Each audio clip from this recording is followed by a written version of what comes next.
What's going on, guys? I'm Speedy. The name of this show is 360 with Speedy, and today I am joined by one of the greatest athletes to ever play sports. LeBron James is in the building. What's up, man? How are you? Fantastic, man. Every time I say your full name, LeBron James, I just think of that kid in that video, LeBron James, LeBron James. From here on out, I'm just gonna call you LeBron. Well, I appreciate it. Beautiful view. The people at home don't know that we are currently in Shanghai, China. Yeah. What the hell you got us doing out here? I'm out here with Nike, man, doing the Forever King, tour. I'm out here in China, a couple cities. First stop is Shanghai. Just about the game of basketball, always inspiring the youth, but also, out here on a shoe launch. I got a new sneaker that's dropping, the LeBron 23, which is a big moment for me. Number I've worn, pretty much my whole career, obviously inspired by MJ. We out here, man. It's just cool. Do you still not buy the international data when you travel? No. Still no. So you got no service on your phone? I got Wi-Fi in the hotel. But that's it. That's it. Cheap as hell, bro. Goodness gracious. When you think about accolades, right? 4-time NBA champ, 4 times finals MVP, 20 plus all-stars, all-time leading scorer. I can rest well at night knowing that you're ass at golf. The fact that you suck at golf right now makes me feel like, all right, he is actually. Oh yeah, for sure. Oh, I'm on my way though. I'm on my way. I've seen improvement in like 3 clips worth. What is it about golf, man, that you rock it with it so much? It's hard as shit. Yeah. That's exactly why, man. I wanted a challenge, man, and I like being uncomfortable, man. It's something it's fun too. But it's like golf is like one of the few places where I can go where I don't get bothered as much. Okay. I can go out on the green. Me and my friends, we go out. We don't get bothered. The only time we get bothered is when we out there being shitty, and the next group behind us is like, y'all need to hurry the fuck up. Y'all need to hurry the fuck up for sure. Did you golf out here? I did golf out here. What was it like in golf? It was great until we got rained out, bro. Oh, yesterday? Yeah, yesterday. Pouring it was yesterday. pouring raining. And then we waited for the rain to stop. We went back out. It rained for a little bit longer. We started back up, and then it got hot as shit, and then it got we was like, okay. So y'all just called it? Yeah, we got to call it. We got to call it. Yeah. When you think about your trajectory, like from the beginning, your very first year playing organized sports, you won a chip in football, you won a chip in basketball. Greatness started very early for you, but I'm wondering, what was the moment that you felt like, oh, my ability is actually just better than everyone else? How early did that moment happen? Wow. I don't want to say that first year, because that first year is crazy.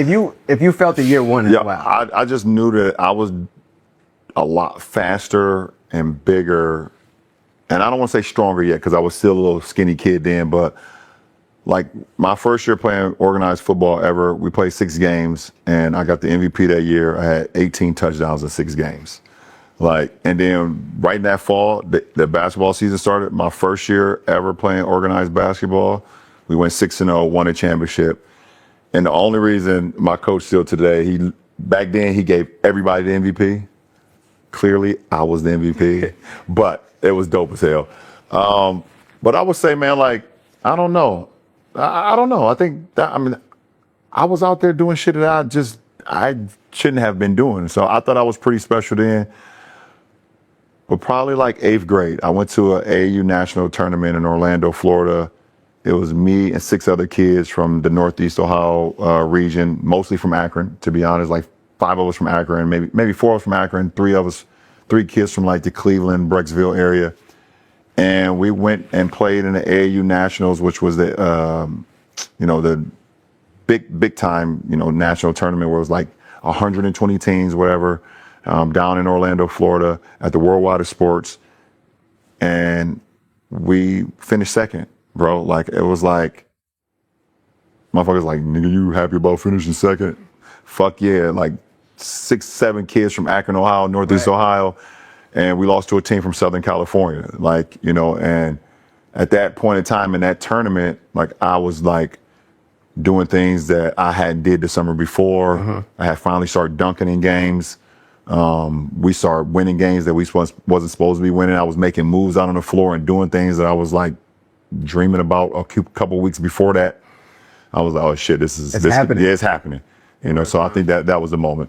You were on the New Heights podcast and you were asked your biggest inspirations. So I'm just wondering, what was it about Will Smith from Fresh Prince, Michael Jordan from the Bulls, Jay-Z, Biggie, Tupac, and myself that motivated? Yeah. I mean, Speedy, you definitely number one. Thank you, Bob. You know, I appreciate it. You inspire me for, you know, from now on.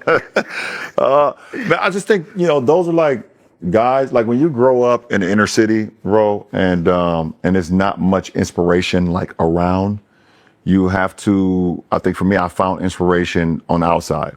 And I thought Will Smith was like somebody that I inspired. I wish I could become like. I was like I feel like I'm a hood nigga. Like, and he was super fly. Yeah, super fly. Jay's on TV. Had the dopest sneakers. Yeah. Had his hat on backwards. You know, going to a prep school, got it inside out. Yeah. I was like, that's super cool. I could be myself and still be with, you know, in the burbs. You know what I'm saying? And so like I resonated, and I was like a funny, outgoing kid. So I was like, that's super dope. Obviously, Jordan. You know, Deion Sanders. Like, you know, Deion always said it, like, when you look good, you play good. And when you play good, they pay good. Like, come on now, what we talking about? Like, and then like hip hop and sports are like literally like twins, identical twins. Yep. Hip hop artists want to be people in sports. Sports guys want to be rappers, you know? So like being inspired by Biggie and Pac and Jay-Z and Nas, you know, like like those guys being, you know, just hearing the storytelling and the things that they was going through at the time. You know, there's moments when I was a kid that I needed that. DMX was somebody also. Like I needed Flesh of My Flesh, Blood of My Blood at the time. And then there was X. I needed both of those albums in the same year.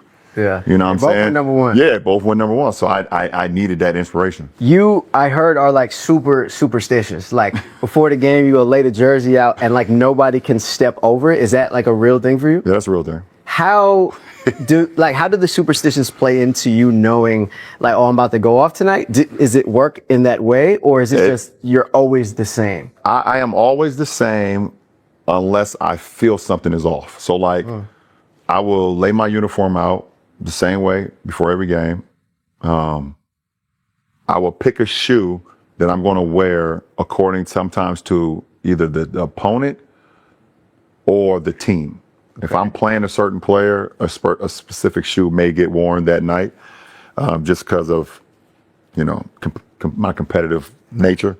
Like a colorway or something? Yeah, like a colorway. Okay. Yeah, like a colorway. That year, that colorway. But if I go out in warm-ups and I feel a certain way and the shoes don't feel right, I will absolutely run back to the locker room and change before the game starts.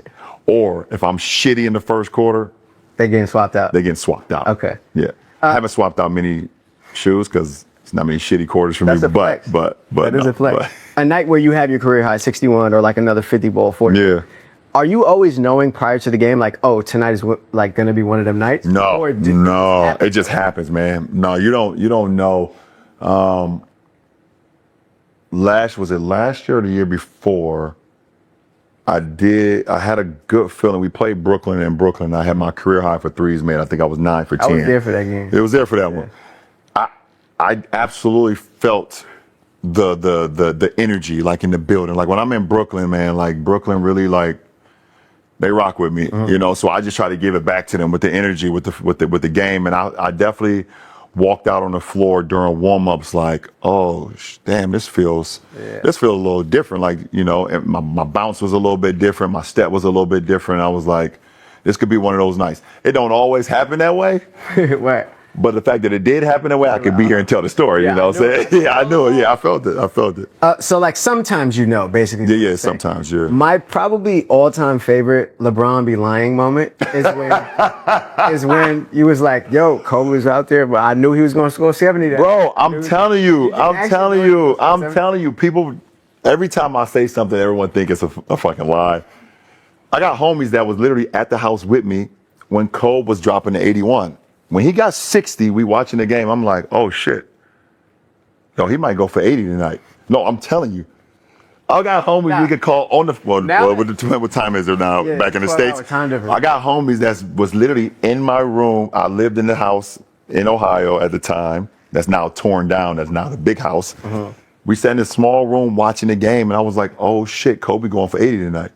And he really did go for 80. Well, he went for 81. He went for 81, so I did lie. Right. Yeah, you were. Yeah, I was wrong. But now that you're sitting in front of me, I believe you based off of the body language. I'm telling you. But when I seen the clip, I'm like, this nigga. I'm telling you, bro. I'm telling you, bro. I'm telling you. For real. It's crazy. You said I saw a clip. You said something like Kobe tricked you for like 5 years straight, like with. Oh yeah, with the whole yeah. I thought that was like, you know, because I one thing about me, people know when they play me, like I read, I know all the plays, I read the scouting reports, I do a deep dive in it. So like for forever, I thought it was just like a call that he was calling that Phil Jackson was like, you know, feel like Kobe, you know, how he used to do with Mike, triangle offense. Man, I realized that shit was give me the ball and everybody get the fuck out the way. I'm about to bust Bron's ass. To realize that. I don't know. See, that's I get my game and my IQ getting my way sometimes, and I'm trying to steal signals and stuff from Kobe and the bench over there. His ass was like, "No, this is a one-on-one." Literally a not play call at all. It's just that means move, get out the hell out the way, and I'm about to go at him. I want to throw 3 of my favorite LeBron like social media moments at you. Okay, for sure. Just like react to them and let me know maybe what was happening in actuality. Okay, cool. Okay? The first one, you sitting with 2 beautiful women, and you start off by saying, first of all, Happy International Women's Day. Absolutely. Is that actually what happened in real life? Because that is like the ultimate meme. Like dudes use that when they slide in the girls' DMs or like all type of shit. No, it was just a moment. It is what it is. It is what it was. And I mean, to be completely honest, the 2 women, one is Jeannie Buss and Linda Rambis, 2 of the greatest people in sports.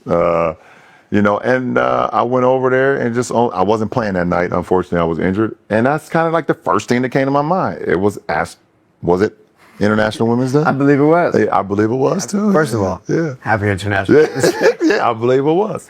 But, and then the conversation started. I guess it was a conversation breaker. Yeah, like an icebreaker. Like an icebreaker. It was fucking hilarious. It was an icebreaker. Okay, 2, ain't that our ball?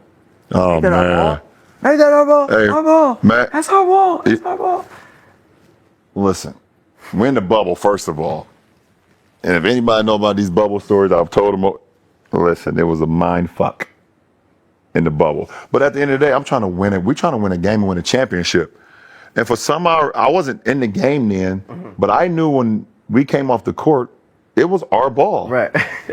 It was our ball. It was our ball for sure. And when the whistle blew and the other team was taking the ball out and had the ball. Wait a second, what the fuck? Like what the hell? What the fuck is going on? Like, I mean, you guys see the video now. You got That shit is so funny. But the fact that you're the only one who peeped it and there was 10 guys on the court. Right. So what are we doing? What are we doing? Where's my teammates? Yeah. Like, why y'all not locked in? Yeah. What's up? Everybody lock in. Come on now. My final interview or internet moment from you, and this is like low key one. It's when you were executive producing 2 Chainz's album, and you was like, thank you guys so much for rocking with us on this journey. You know what? Here go 2 more for y'all. It's like LeBron invented the deluxe album. Listen, but I'm a music guy who loves music, but at the time, I don't know the ins and outs on what makes a deluxe album. I just thought like, we in the studio all night. Chainz is talking about, you know, we're talking about the album and how the songs could be, you know, placed and how the flow can be going.